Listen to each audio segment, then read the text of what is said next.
Sagesse debout, écoutons le Saint-Évangile, paix à tous. Lecture du très Saint-Évangile selon saint Matthieu. Gloire à toi, Seigneur, gloire à toi. Soyons attentifs. En ce temps-là, Jésus prit avec lui Pierre, Jacques et Jean son frère, et les conduisit à l'écart sur une montagne élevée. Et il fut transfiguré devant eux. Son visage resplendit comme un soleil, et ses vêtements devinrent éblouissants de clarté. Et voici que leur apparurent Moïse et Élie qui s'entretenaient avec lui. Prenant la parole, Pierre dit alors à Jésus, « Seigneur, il est heureux que nous soyons ici. Si tu veux, nous dresserons ici 3 tentes, une pour toi, une pour Moïse et une pour Élie. » Comme il parlait encore, voici qu'une nuée lumineuse les prit sous son ombre, et voici qu'une voix disait de la nuée, « Celui-ci est mon Fils bien-aimé, en lui j'ai mis toute mon affection, écoutez-le. » À ces mots, les disciples tombèrent la face contre terre, et furent saisis d'une grande frayeur. Mais Jésus, s'approchant, les toucha et leur dit, « Levez-vous, ne soyez pas effrayés. » Levant les yeux, ils ne virent personne d'autre que Jésus seul. Quand ils descendirent de la montagne, Jésus leur fit cette recommandation, « Ne parlez à personne de cette vision avant que le Fils de l'homme ne ressuscite d'entre les morts. » Gloire à toi, Seigneur, gloire à toi.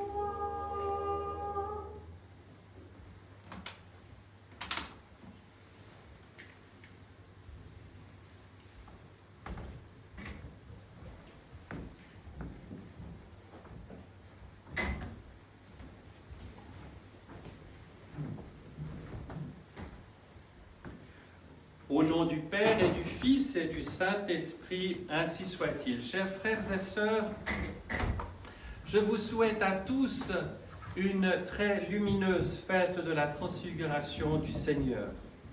Et aujourd'hui, je vais, comme il m'arrive parfois, vous lire une prédication, un sermon du Père, en l'occurrence du Père Boris Bobrinskoy, sur cette fête. La fête de la transfiguration que nous célébrons aujourd'hui est la fête de la lumière de Dieu qui illumine tous les hommes. C'est pour cette illumination que nous avons été créés et mis au monde. Saint Irénée de Lyon, ce grand évêque du second siècle, disait « La gloire de Dieu, c'est l'homme vivant. Et pour l'homme, vivre, c'est voir Dieu. » Ainsi, la vision de Dieu est inscrite dans le projet initial du Créateur. Si l'homme est créé à l'image de Dieu, s'il est appelé à réaliser cette image dans la ressemblance, cela a quelque chose à faire avec la lumière de la vision. Nous pouvons penser qu'au paradis, l'homme et la femme étaient déjà doués d'un commencement de vision et par conséquent d'un commencement de connaissance, d'un commencement d'écoute.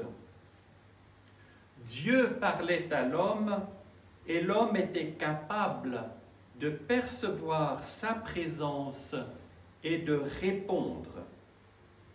Lorsqu'à la suite de la désobéissance, les cieux se fermèrent, Dieu sembla s'éloigner, bien qu'il n'ait jamais abandonné sa créature. Jamais il ne l'a laissé s'en aller à la destruction dans le néant. La vision de Dieu disparut, mais la nostalgie de cette vision demeure. À travers tous les âges, depuis le commencement des siècles et jusqu'à la fin des temps, l'homme porte en lui non seulement ce paradis, mais surtout au fond de son cœur, la nostalgie de Dieu, la nostalgie de la vision de Dieu, qui est nostalgie de la communion divine et de la plénitude de la vie. Au cours de l'Ancienne Alliance, certains hommes de Dieu furent dotés d'une vision préalable, d'instants de grâce ou de moments de présence de Dieu. Par exemple, n'est-il pas dit de Moïse dans l'Exode « L'Éternel parlait avec Moïse face à face, comme un homme parle à son ami. » Pourtant, ce même ami de Dieu, il ne lui est pas donné de voir Dieu face à face. Il faut pour cela attendre l'accomplissement des temps. Nous voyons aujourd'hui que Moïse attendait ce jour et que, lorsque ce jour paraît, il lui est donné de voir le visage de Dieu, le visage du Verbe incarné, dans lequel s'exprime et se manifeste tout l'amour divin, toute la compassion divine pour l'homme pécheur. Moïse pressentait la présence de Dieu dans le tonnerre, dans le feu, dans le tremblement de terre, dans les embrasements de feu et de vent qui ébranlèrent le mont Sinaï. Plus tard, pour le prophète Élie, ces mêmes signes se manifesteront. L'Éternel n'était pas dans le feu, l'Éternel n'était pas dans le tremblement de terre, l'Éternel n'était pas dans le feu, il était dans le murmure doux et léger. Cette même brise légère qui se faisait entendre au paradis lorsqu'Adam et Ève se cachaient sous le feuillage par honte devant Dieu, dans cette brise légère qui est le symbole de l'Esprit Saint.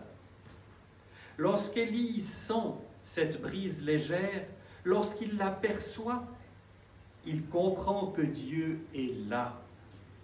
Il comprend, et nous comprenons avec lui, qu'il y a ainsi une intériorisation de la présence de Dieu et de la vision de Dieu. Il n'est plus nécessaire pour Dieu de manifester sa puissance, sa colère, sa grandeur. Dieu se fait petit et nous atteint dans notre petitesse et dans notre humilité, car il sait se faire humble.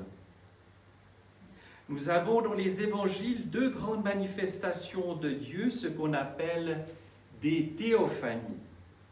Celle du baptême au Jourdain et celle de la transfiguration. Les deux sont analogues et manifestent le Dieu Trinité. C'est la même voix du Père qui se fait entendre. C'est le même esprit qui se manifeste dans la colombe ou dans la nuée.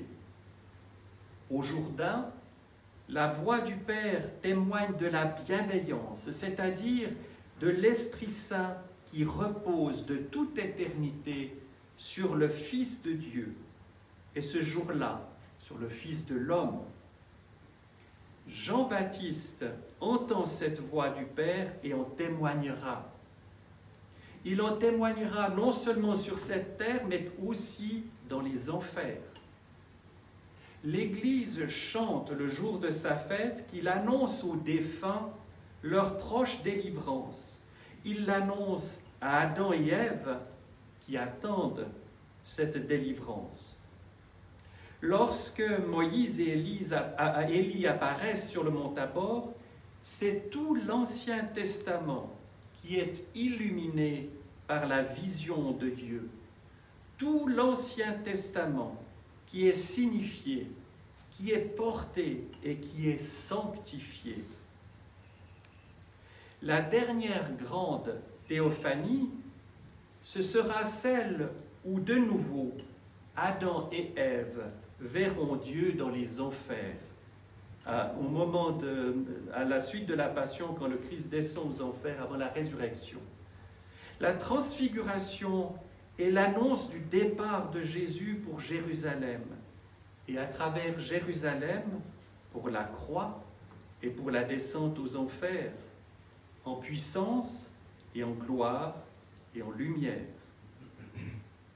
Tout est rempli de lumière, le ciel, la terre et les enfers, chante-t-on à Pâques. C'est dans les enfers qu'Adam et Ève reçoivent la lumière et la délivrance. Le samedi saint, nous chantons aussi que le Christ, ne trouvant pas Adam et Ève sur la terre, est descendu jusqu'aux enfers. Saint Irénée dit qu'il était nécessaire que Jésus descendit non seulement sur terre, mais au plus profond des entrailles de la terre pour y retrouver Adam. En sauvant Adam, c'est toute l'humanité qui est sauvée et acquise au salut et à la vie éternelle. Ainsi, la transfiguration est au cœur du mystère du salut. Comme le baptême au Jourdain, elle résume toute l'histoire de l'ancienne alliance. Tout est rassemblé, concentré dans ce moment unique où Moïse et Élie, personnifiant respectivement la loi et les prophètes, sont présents, s'entretenant avec Jésus. Les apôtres sont présents également, mais ils sont jetés par terre par l'éclat insoutenable de la lumière divine. Ils sont jetés à terre, mais plus tard, ils se souviendront de ce dont ils ont été témoins. Désormais, l'Église nous annonce jusqu'à la fin des temps ce que les prophètes attendaient, espéraient, ce dont ils rêvaient comme Job. Quand je n'aurai plus de chair, je verrai Dieu. Mon âme languit d'attente au-dedans de moi. Cela se réalise dans la foi, dans l'Esprit Saint, dans la participation au sacrement. Par les yeux du cœur, nous sommes, nous aussi, maintenant, des visionnaires de la gloire divine, de la présence de Dieu, du visage du Christ à travers l'icône. Dans le royaume, les icônes laisseront place à la vision face à face, et alors notre icône intérieure sera elle-même illuminée. Depuis saint Irénée jusqu'à saint Grégoire Palamas, tous les saints-pères nous enseignent à voir la lumière taborique. Ils nous rappellent que dès maintenant, il est possible que nos yeux de transfigurés soient purifiés, soient illuminés, soient divinisés. Nous devenons visionnaires des voyants de Dieu. Rappelons simplement que nous ne pouvons ni anticiper cette union, ni manquer de foi. Nous devons savoir que dans l'Esprit Saint, nous recevons maintenant dans les sacrements l'avant-goût de la gloire de Dieu, l'avant-goût de cette union. Saint Siméon, le nouveau théologien, dit cela d'une manière très audacieuse et même choquante pour ses contemporains du XIe siècle. Il a dit que ceux qui ne voient pas Dieu maintenant ne le verront pas alors. Il rappelait que l'hymne de la résurrection que nous chantons le dimanche, ayant contemplé la résurrection du Christ, n'est pas du tout une métaphore poétique, mais la simple vérité. Puissions-nous, mes amis, entrer profondément, avec foi, humblement, mais en même temps avec l'audace filiale qui nous est communiquée par l'Esprit Saint, puissions-nous entrer dans ce mystère de la vision, puissions-nous aussi, avec les disciples, avec les saints, avec l'Église, avec les anges, avec la Mère de Dieu, avec les défunts qui nous ont précédés auprès du Seigneur, être dans l'attente, dans la marche vers cette lumière, vers cette vision de Dieu. Car la vision de Dieu, c'est la vie elle-même en nous. Au nom du Père et du Fils et du Saint-Esprit, ainsi soit-il.